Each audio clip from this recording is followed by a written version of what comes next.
પાટણ શહેરના નિર્માણનગર રોડ પર વરસાદી પાણી ભરાઈ જવાની 10 વર્ષ જૂની સમસ્યાનો કોઈ ઉકેલ ન આવતા આખરે ધારાસભ્ય કિરીટ પટેલ પોતે મેદાને ઉતર્યા છે અને વરસાદી પાણીના ભરાવાના કારણે મુખ્ય માર્ગ બંધ થઈ જતા આસપાસની 15 થી વધુ સોસાયટીમાં જે રહીશો છે એ ભારે મુશ્કેલીનો સામનો કરતા હતા। સ્થાનિક પ્રશાસન અને પાલિકાની નિષ્ક્રિયતા સામે લાલાંક કરી અને ધારાસભ્યએ પોતાના અંગત ખર્ચે રસ્તો બનાવવાની કામગીરી હાથ ધરી છે। આ સાથે જ તેમણે નગરપાલિકા અને જીયુડીસીના અધિકારીઓને કડક શબ્દોમાં સંભળાવતા આ સમસ્યાનો કાયમી ઉકેલ લાવવા માટે 10 દિવસની મુદત આપી। જો 10 દિવસમાં યોગ્ય કાર્યવાહી નહીં થાય તો પછી ઉગ્ર આંદોલન કરવાની ચીમકી આપી।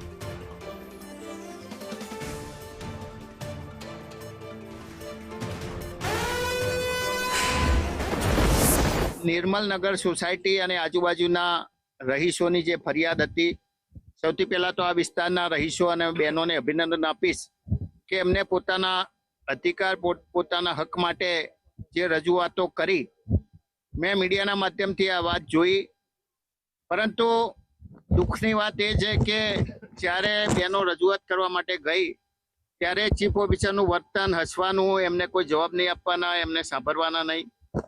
એના લીધે આજે અમે અમારા વિસ્તારના કોર્પોરેટરો અને અગ્રણીઓ સાથે આ વિસ્તારની મુલાકાત લીધી છે। હું મીડિયાના માધ્યમથી કહું છું કે આપ અહીંયા જ છો, સ્થળ ઉપર જ છો, તો તમે એક પણ નગરપાલિકાનું સાધન અહીંયા જેસીબી હોય આ જેસીબી જીયુડીસીનું ધારાસભ્યશ્રીએ નાગેશભાઈને ફોન કરીને મંગાવ્યું છે, વેટ મિક્સ પર નાગેશભાઈને ફોન કરીને કે ભાઈ તમે રોડ તોડ્યા છે ગટર લાઈન નાખતા માટે, એટલે તમે તાત્કાલિક રિપેર કરો।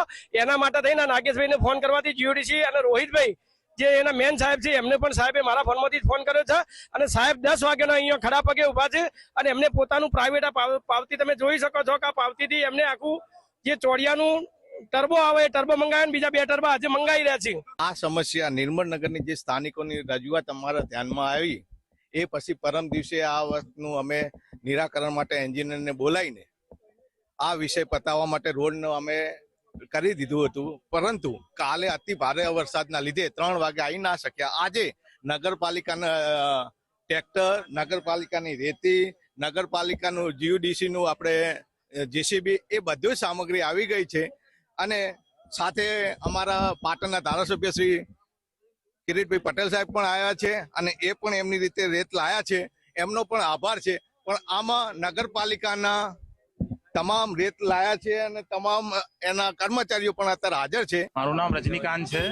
અમે લોકો અહીંયા 10 વર્ષથી રહીએ છીએ। 10 વર્ષથી અહીંયા ગટરની સમસ્યા ઓલરેડી પરમાનન્ટ ઉભરાય છે। એની અવારનવાર અમે ચીફ ઓફિસરને અને પીજી પોર્ટલ અને સ્વાગતમાં પણ અરજી કરેલી છે, છતાં પણ આનો કોઈ નિવડો લાવતા નથી। અત્યારે વરસાદની અંદર એવી હાલત ખરાબ થઈ છે કે બાળકો સ્કૂલે જઈ શકતા નથી અને એક્ટિવા પણ સ્લીપ થઈ જાય છે।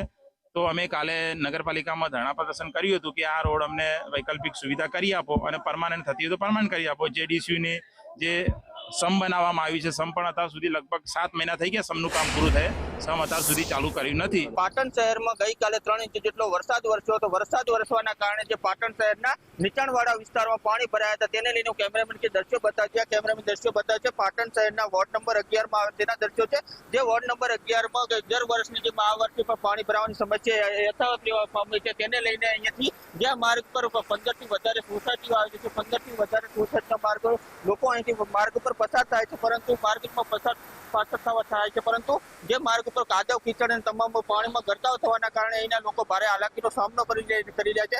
તેને લઈને પાલિકામાં જે સ્થાનિક લોકો છે તે પાલિકામાં રજૂઆત કરવામાં આવી, પણ રજૂઆતને પાલિકા દ્વારા કોઈ ધ્યાને ના લેતા આજે વહેલી સવારથી પાટણના ધારાસભ્ય કિરીટ પટેલ લોકોની વારે આવે છે, પોતાના સ્વખાર્ચે માર્ગ બનાવવાની કામગીરી શરૂ કરી છે। તેને લઈને ચોક્કસથી હાલ તો કિરીટ પટેલ દ્વારા પણ પાલિકા સામે ગંભીર આક્ષેપો કરી રહ્યા છે, તે કહી જાય છે કે આગામી સમયમાં આ જે માર્ગ છે વોર્ડ નંબર 11 થી નિર્મળનગર જવાનો માર્ગ ઉપર પણ જે માર્ગની સમારકામ કરવામાં નહીં આવે તો આગામી સમયમાં ઉપર પોતે ચીમકી ધરણા ઉપર બેસવાની પણ ચીમકી ઉચ્ચારી રહ્યા છે। વિષ્ણુ ઠાકોર, સંદેશ ન્યૂઝ, પાટણ।